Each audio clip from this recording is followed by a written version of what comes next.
Olá pessoal, hoje eu vou falar aqui de um livro, na realidade de uma história em quadrinho fantástica, um livro maravilhoso. Só a história que levou ao feitio da obra já daria um livro, né? Então, se por exemplo o leitor e a leitora acha que tem alguma obra difícil de ler, né? Por exemplo, Ulisses de James Joyce, esse quadrinho aqui poderia se equiparar, né, fazendo uma analogia aí. Vou até mostrar para vocês e vou contar o porquê. Porque as letras são bem miudinhas, né? Então é muito pequenininho. Isso tem um porquê, tá? Isso tem um porquê. O autor, ele foi uma criança que, como toda acontece vez ou outra em alguma família, os pais foram um pouco negligentes com ele. Então os pais se separaram, então o pai não quis mais procurá-lo, enfim. Coisas que acontecem, né? Em qualquer lar, em qualquer sociedade, em qualquer país, cidade, enfim.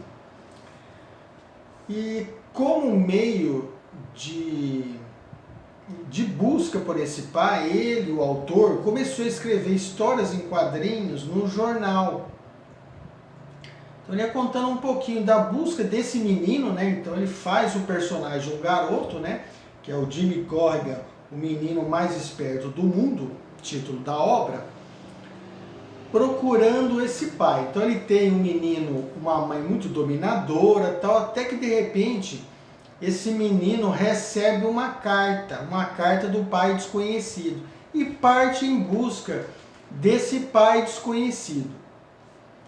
O legal é que quando o autor estava escrevendo no meio da obra, é que ele recebe a carta desse pai desconhecido. Então ele acaba ficando bem autobiográfico mesmo, né? Que aí começa a incorporar os acontecimentos na história em quadrinho.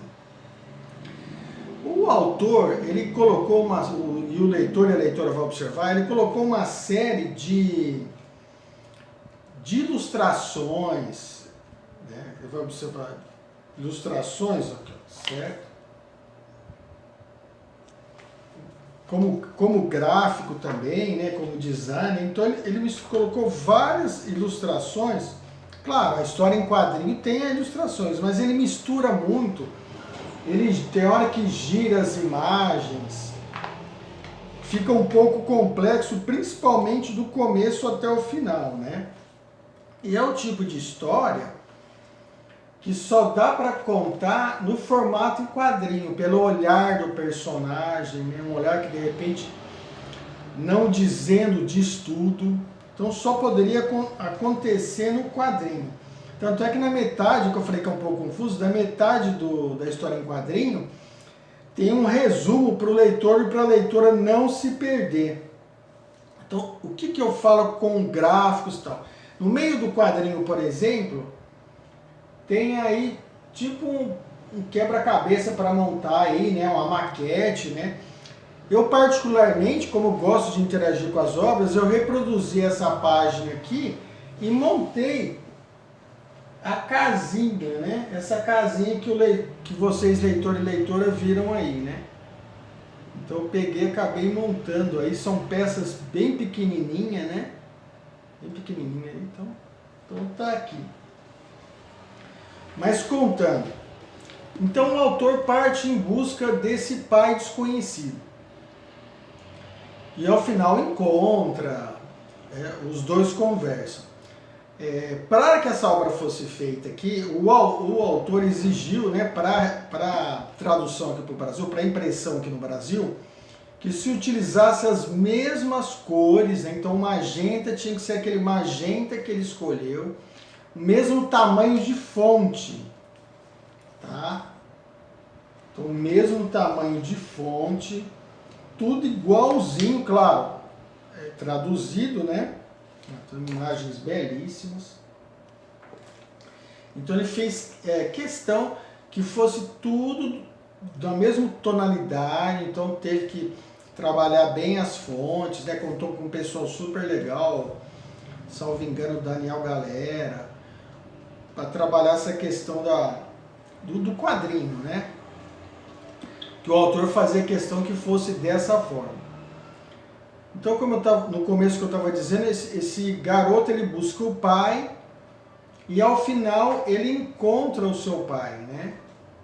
E interessante, assim, que o tempo que leva para ler essa obra, né, não é uma obra que dá para ler de uma tacada só, mas se somarmos aí, você leitor que tem um hábito da leitura, assim, tranquilamente você vai demorar 5 horas, 6 horas, 5 horas, 5 horas e meia para ler essa obra aqui. E curiosamente foi o tempo que o autor conversou com o seu pai, porque ele veio a falecer. Então, assim, parece triste, assim, mas o autor é um cara super descolado, super alto astral, uma vibe bacana e tal. Mas tem esses aspectos da história da construção dessa obra que para o pessoal mais maduro, né, para o leitor e leitora adulto, acaba mexendo um pouquinho, né, toca, né? Assim, então um valor sentimental muito grande, assim. Então tá aí, Jimmy Corrigan, o menino mais esperto do mundo, uma história em quadrinho que gostei muito de ter lido, foi dica aí de um grande amigo, ele falou, você precisa ler esse quadrinho. Então, assim, gostei demais, muito bacana mesmo, tá aí, olhando bem, poxa, uma obra, assim, um visual fantástico, uma dica de leitura super legal. Gostei muito de ter lido.